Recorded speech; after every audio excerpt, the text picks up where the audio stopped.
some of your top tips that we could all take on board?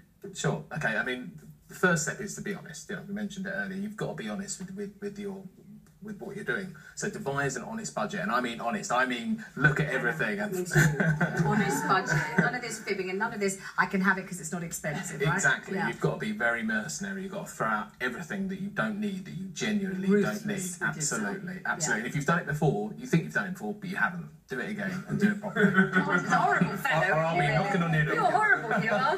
What else? What's step 2? Well, step 2, I think the next thing to move on to is costs and reducing the amount you're actually...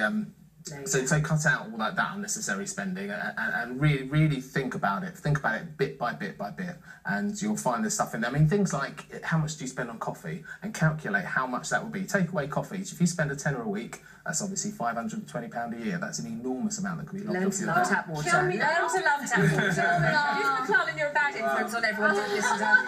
Third step.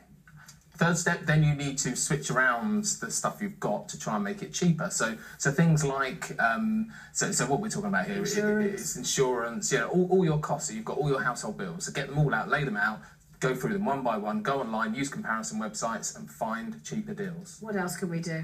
4th step, the debt. Prioritise the debt, because you need to understand it's about finding which are the toxic bits of your debt. So, for example, don't ignore your council tax. That's a key one. Exactly, because you don't want to go to prison, because that's what happens if you don't pay council tax. Sure. But find the debt with the highest interest rates and try and switch it to lower interest rates, or if not, tackle the stuff with the high interest rates first. And finally, find more income. That's the big thing, is you need to... Get on your bike.